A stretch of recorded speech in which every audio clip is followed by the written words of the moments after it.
আছে একটা ক্যালকুলেশনের সাথে যদি আপনার কোশ্চেন মিলা যায় তাহলে আপনার কোশ্চেন করার কিন্তু কোনো প্রয়োজন ওকে, নেই। সাইলেন্ট হয়ে যাবো ইনশাআল্লাহ, আমরা সবাই সাইলেন্ট হয়ে যাব।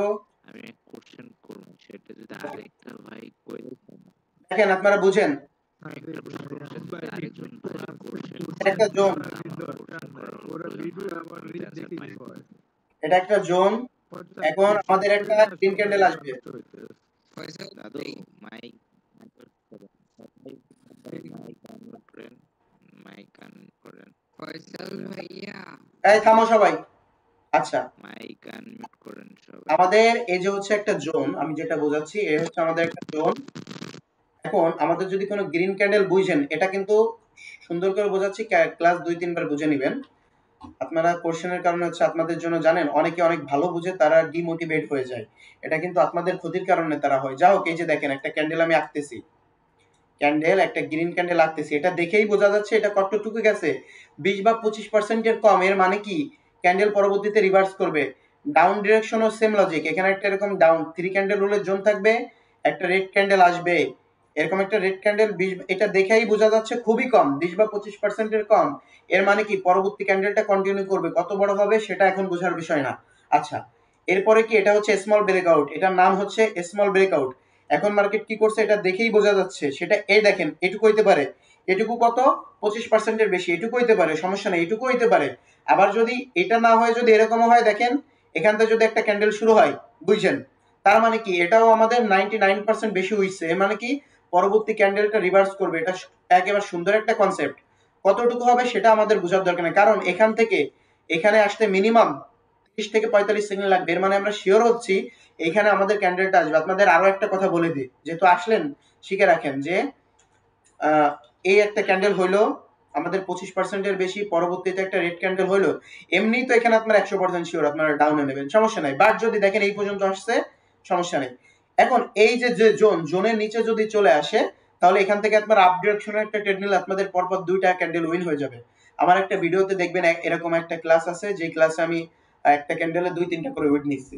এখানেও যদি আছে আপনার আপ ডিরেকশনের একটা ট্রেড নেবেন, আর এখান থেকে তো আপনারা ডাউন ডিরেকশনে নেবেন। আমার মূল ফান্ডামেন্টাল যেটা 25%-এর বেশি আসছে চোখ বন্ধ করে, সেটা 100% হলেও সমস্যা নাই, চোখ বন্ধ করে আমার পরবর্তীটা ডাউন ডিরেকশনে আসবে। এখানে কি হয়েছে, এখানে আমার এই যে 25%-এর বেশি আসছে, পরবর্তী ক্যান্ডেলটা চোখ খুলে আগেরটা বন্ধ করে নিছি, আর এটা হচ্ছে চোখ খুলে আমি রিভার্স করব মার্কেট। আমার এই যে কনসেপ্টটা, এটাকে বলা হচ্ছে বিগ ব্রেকআউট, মানে বড় ব্রেকআউট। এর ইংলিশ নাম হচ্ছে এসবি স্ট্র্যাটেজি। আর এই যে কনসেপ্টটা, এটা হচ্ছে স্মল ব্রেকআউট। আশা করি এটুকু বুঝতে পেরেছেন। এখন আমি সংক্ষিপ্ত আমি যাচ্ছি হচ্ছে সাত ফ্লোর কনসেপ্টে। সাত ফ্লোর কি, ধরেন এটা একটা ঘর। এখন ঘরে কি হয়েছে, এই যে ধরেন এই যে আমার পায়ে আমি একটা বল রাখছি, বলটা আমি কি করছি, বলটা আমি কিক করছি, এখান থেকে কিক করছি, এখানে এসে লাগছে। এর মানে কি বলটা যেহেতু এখানে লাগছে, এখান থেকে এখানে আসবে শিওর, আবার এইরকম যাবে। যাও, তোমার মাউস একটু নড়া লাগছে। আচ্ছা, বলটা কি করবে, এই যে দেখেন এখান থেকে মার্কেট এখানে আসবে, আবার কি করবে, মার্কেট এখানে আসবে। কারণ বাইনারি ট্রেডিং এ সবচেয়ে বেশি যে কাজটা করবে সেটা হচ্ছে সাত ফ্লোর কনসেপ্ট, সবচেয়ে বেশি এই কনসেপ্টটা কাজ করবে। আবার এখানে আসতে পারে বা এখান থেকে এরকম উঠে যাইতে পারে, কেননা লেভেল সবসময় একটা নির্দিষ্ট থাকবে না। হোক, দেখেন আমি যে বললাম এভাবে আসবে, এর মানে কি যদি কোনো কনসেপ্ট, এই কনসেপ্টটা আজকে আপনারা কোনো মানে আগের কনসেপ্টের সাথে মিলাবেন না, এটা আমি বোঝাচ্ছি, সামনে আসবে, তাই এই কনসেপ্টটা শুধু মাথার এক সাইডে রেখে দিবেন। এখানে আসবে, আবার এখানে আসবে, এরকম আসতে পারে, সমস্যা নাই। আবার যদি আমি বলটা কি করি, বলটা যদি আমি লাথি মারি, হাওয়ার সাথে যদি উড়ে যায়, হাওয়ার সাথে যদি এইখানে আসে, এর মানে কি এখন মার্কেটটা এখানে, এটা তো ছাদ, বাট আমার জন্য তো ছাদ, এখানে বলটা আসছে নিচে যাবে না, এখান থেকে উঠে যাবে। আবার এইখান থেকে যখন আমি এইখানে মারছি, বুঝছেন, এটা আমার জন্য ছাদ, ছাদে লাগছে মানে কি বলটা নিচে আসবে, বলতে বুঝেন, বলটা নিচে একবার হলেও আসবে, নিচে আসছে, এটা আবার আমার জন্য ফ্লোর, ঘরের এটা আমার ফ্লোর। আবার আপনি যদি এরকম উপর দিয়ে আসেন, এরকম উপর দিয়ে যদি আসেন, তাহলে এটা আপনার জন্য ফ্লোর, এটা যতই আপনার জন্য ছাদ হোক, বাট এটা তো আপনার জন্য এখন ফ্লোর, কারণ এখানে আপনি দাঁড়ায় আছেন, এইখানেও দাঁড়াইতে পারতেছেন, এই যে এই জায়গাটাও দাঁড়াইতে পারতেছেন, এই জায়গাতেও দাঁড়াইতে পারতেছেন, যেটা দাঁড়াইতে পারতেছেন সেটা ফ্লোর, আর যেটা আপনি দাঁড়াইতে পারতেছেন না, উপর দিয়ে দেখতেছেন, সেটা কি, সেটা হচ্ছে ছাদ। এর মানে কি যখন বলটা ছাদে এসে লাগবে, অবশ্যই মার্কেটটা রিভার্স করবে, মার্কেট মানে ক্যান্ডেল রিভার্স করবে।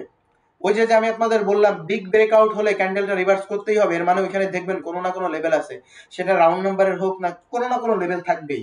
তা আমার ক্যান্ডেলটা কি করবে ভাইয়ারা, ক্যান্ডেলটা হচ্ছে আমার এখানে লাগবে, মানে প্রথমবারই ভাঙ্গে যাইতে পারবে না, মিনিমাম 2বার টাচ করে 3বার এবার একটা জোন ভাঙ্গে ফেলে মার্কেট, এছাড়া পারে না। তো যখন টাচ করবে মার্কেট এখান থেকে রিভার্স করবে, আবার যখন এখানে আসবে মার্কেট আরেকবার হলো এখানে রিভার্স করবে। এটা আমার এটা আমার ফ্লোর কি আমার জন্য ফ্লোর, এটাও আমার জন্য ফ্লোর, উপরের দিক দিয়ে নিচের তাকালে এটাও আমার জন্য ফ্লোর, কারণ আমি ছাদেও দাঁড়াইতে পারতেছি ফ্লোরেও দাঁড়াইতে পারতেছি। বলটা যদি এরকম উপর দিয়ে আসে এখানে লাগে তাহলে মার্কেট আবার উপরে যাবে, আর যদি বলটা এখান থেকে যদি এরকম এখানে আসে এখান থেকে লাগা ছাদে লাগা মার্কেট কি করবে, রিভার্স করে আবার নিচে আসবে। এই ছাদ ফ্লোর কনসেপ্ট আপনারা মাথায় রাখবেন, এটা আপনাদের সামনে আসবে। তাহলে আমি আপনাদের এখন লাস্ট যে কনসেপ্ট, কারণ স্মল ব্রেকআউট বিগ ব্রেকআউট এখনো শেষ হয় নাই, লাস্ট যে কনসেপ্টটা সেই কনসেপ্টটা আমি এখন শেষ করে দিব। এই যে আমার কি এটা হচ্ছে আমার একটা সেলারের জোন, এটা আমার একটা সেলারের জোন, বুঝছেন। এখন মার্কেট কি করছে ভাইয়ারা, মার্কেট এখান থেকে এরকম করছে, পরবর্তী ক্যান্ডেলটা এটুকু আসলে আমরা ধরবো না, এটুকু আসলে অন্য কনসেপ্ট, বাট যদি পরবর্তী ক্যান্ডেলটা এভাবে এই পর্যন্ত আসে, বুঝছেন, যদি এই পর্যন্ত আসে এর নিচে যাইতেই পারবে না, যত বড় শক্তিশালী হোক। যদি বিগ ব্রেকআউট হয়, উইক দিলে এত বড় দিক আই ডোন্ট কেয়ার, উইক এই পর্যন্ত চলে আসুক, বাট আপনারা শিওর থাকেন এর নিচে আসতে পারবে না। উইক যত বড় দিক আমার সমস্যা না, উইক যত বড় দিক, উইক যদি এটুকুও দেয়, আমি তো বলছি ওই লজিকটা, উইক এটুকুও দিলে পরবর্তী ক্যান্ডেলটা এখান থেকে আপনারা কি করবেন, সরি আমি এটা রেড দিব, এটা ধরেন রেড ক্যান্ডেল, এটা আপনারা ধরে নিচ্ছেন রেড ক্যান্ডেল। পরবর্তী ক্যান্ডেলটা আমি কি করব, যেহেতু যদি আমাদের ডাইরেক্ট জোনেই করে, সাত ফ্লোর কনসেপ্টে আসেন, আমাদের যত এটা সেলারের জন্য হোক, যেহেতু উপরে দিছে এটা আমাদের জন্য এখন ফ্লোর হয়ে গেছে, আমরা পরবর্তী ক্যান্ডেলটা এখান থেকে কন্টিনিউ করব, বুঝতে পারছেন। পরবর্তী ক্যান্ডেলটা আমরা এখান থেকে কন্টিনিউ করব। আবার কি, যদি স্মল ব্রেকআউট করে, আপনারা শুধু এটুকু মনে রাখবেন, small breakout big breakout, small breakout করলে পরবর্তী ক্যান্ডেলটা কি করবে, কন্টিনিউ করবে, ইনশাআল্লাহ কন্টিনিউ করবে। হ্যাঁ, এই ক্যান্ডেলটা এরপরেরটা রেড হবে না গ্রিন হবে, ওই কনসেপ্টে পরে আসবে। যদি পরবর্তীটা রেড হয়, যদি দেখেন এই পর্যন্ত আসছে, এই পর্যন্ত আসলে আমরা ট্রেড নিব না, কারণ এখনো ফাঁকা আছে, কারণ এই ক্যান্ডেলটা পরবর্তীতে রেড হবে না গ্রিন হবে বলতে পারি না। যদি এই পর্যন্ত চলে আসে রেড ক্যান্ডেল, তাহলে পরবর্তী ক্যান্ডেলটা এটা যদি রেড ক্যান্ডেল আসে এরকম, same logic down ten market, এটা তো আপের দিক দিয়ে বোঝাচ্ছি, পরবর্তী ক্যান্ডেলটা এখান থেকে আপে যাবে, কেননা বাইনারি ট্রেডিং এ সবচেয়ে সাত ফ্লোর কনসেপ্টটা বেশি কাজ করে।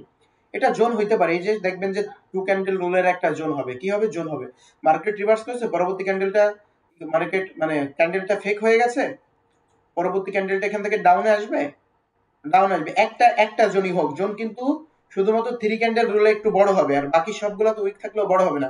পরবর্তী ক্যান্ডেলটা এখান থেকে আমরা রিভার্স করবো, কারণ এটা সাত চাইলেও যাইতে পারবে না, সহজে ভাঙতে পারবে না। এই সাতটাকে ভাঙার জন্য মার্কেটের কি করতে হবে, ডাউন ক্যান্ডেল এরকম 2বার মিনিমাম টাচ দিতে হবে। হ্যাঁ, মিনিমাম একবার টাচ করছে ঠিক আছে, দ্বিতীয়বারের কথা জানি না, ওভারল্যাপ করলে ভেঙে ফেলবে, বাট 2বার মিনিমাম টাচ করবে, তৃতীয়বার যখন আসবে তৃতীয়বার এটা ভাঙবে, এর আগে ছাড়া পারবে না। একটা strong level, not normal level, একটা স্ট্রং লেভেল, থ্রি ক্যান্ডেল রুলের জোনটা খুবই স্ট্রং। তাহলে আমরা স্মল এবং বিগ ব্রেকআউটটা কি, আলহামদুলিল্লাহ আমরা ওটা বুঝতে পেরেছি। এখন স্মল এবং বিগ ব্রেকআউটের সাথে আমি আরেকটু অ্যাড করেছি, সেটা কি অ্যাড করেছি, যে যখন একটা রেড ক্যান্ডেল আসবে, পরবর্তী ক্যান্ডেল এখান থেকে এই সাদে এসে ক্লোজ, এমনি তো রেড আসতেছে এখানে, এমনি তো এই যে রেড আসতেছে, পরবর্তী ক্যান্ডেল যেরকমই হোক না কেন, যদি এর ভিতরে চলে আসে, এর ভিতরে যদি হালকা আসে, বেশি না, আমি একটু বেশি দিয়ে ফেলছি, যদি ধরেন এরকমও যদি হয়, মানে একেবারে দাগটাই যদি চলে আসে, তাহলেও আপনারা পরবর্তী ক্যান্ডেলটা রিভার্স করবেন। রিভার্স মানে কি, গ্রিন আসতেছে হঠাৎ করে রেড নিলাম, এটাকে বলে রিভার্স।